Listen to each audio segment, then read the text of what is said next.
Hello and welcome to the garden. I am excited to give a September tour of our high desert garden.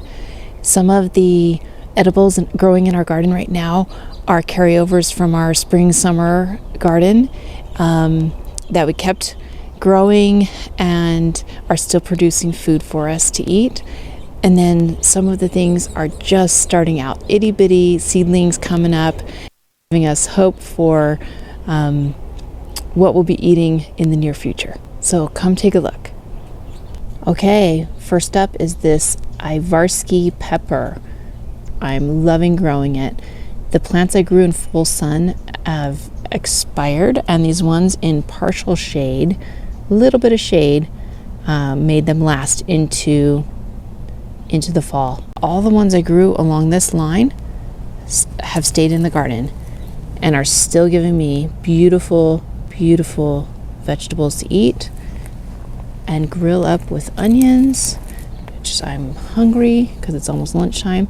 I'm going to grab a couple of these and put them in my lunch today. Okay, next up is this tomato.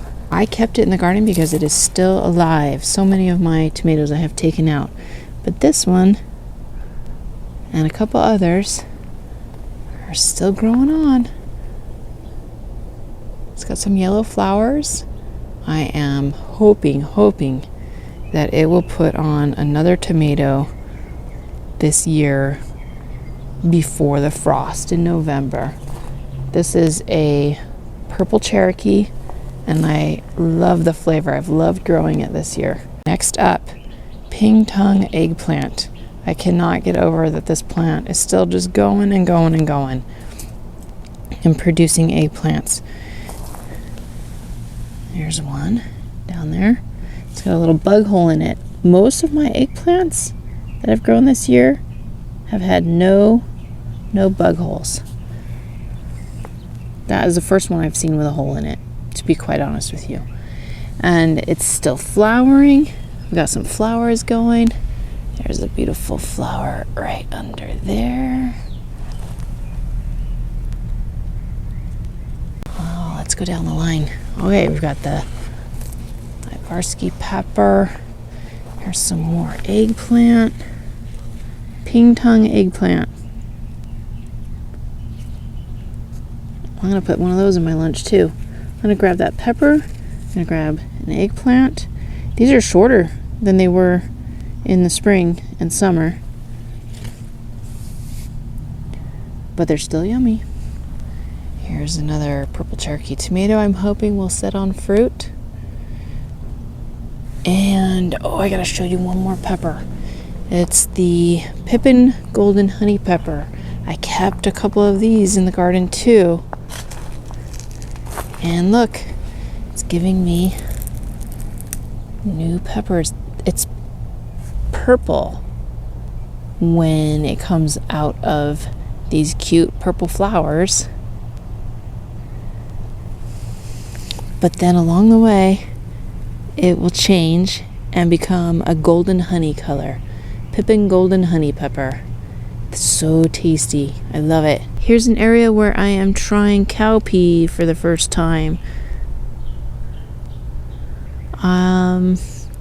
This is an interesting trials bed. These 4 that I've just shown you are transplants from the house. I started in August and brought them out at the beginning of September. This one back here I started in July, and it's the only one that survived a July planting. It was just so hot in July that even though I planted this whole bed with cowpeas, that was the only one that came up. And then the ones next to it there and next to it there are direct sown from seed into the ground, but not in July. That would be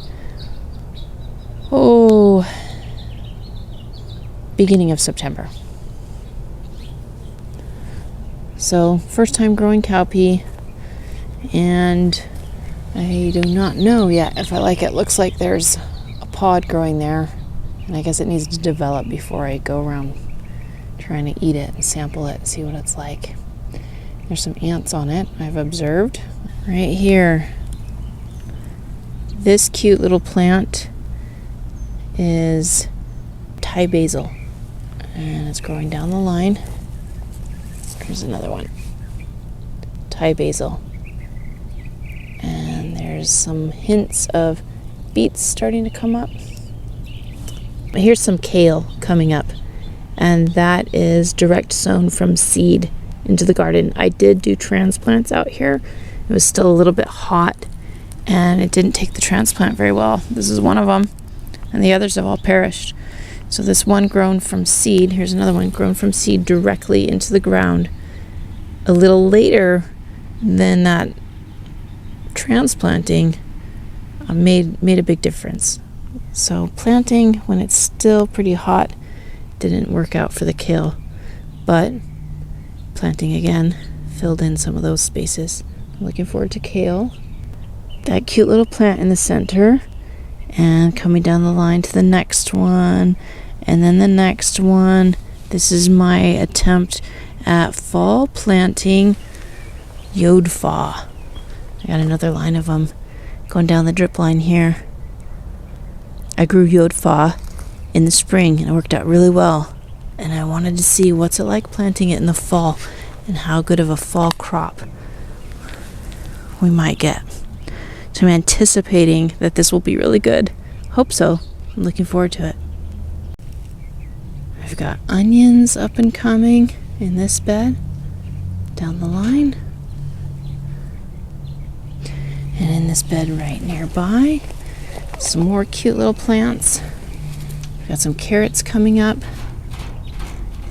and a cilantro right next to the carrot back there. Love cilantro. Are you saying hello? Hi. That's chamomile. Zinnia's behind her having a little rest. Hi. You hoping for a treat? I'll have to find you something. Okay, and then I have to show off this cute little turnip. This is one, I forgot its name right now. I don't have it committed to memory. Back there along that line is a turnip that grows conical shaped, kind of like an icicle radish. It's really yummy. And so I've got some of those coming up in this bed too. Last but not least, look at the pomegranates. Of course, that's not particular to fall gardening, but it's particular to fall harvesting. They grow all year, and you just keep looking forward to them until you can harvest. We usually do about mid-October, and we wash them, cut them in half, juice them. We pick the whole tree, juice all of them, and make jelly and drink the juice. They're so good. So I think a late September garden here in the desert is a fun transition time. There's still some carryover from the spring and summer crops that we've been eating from, and there's hope with new seedlings coming up. And that's not an extensive list or catalog of what can be grown in the garden, but hopefully it gives you a pretty good idea of what's happening in the garden this time of year as you plan and decide on how you want to grow your desert garden. If you have any questions or comments, go ahead and post them in the comments, and it's fun to hear what people are growing and what they like about their vegetable garden.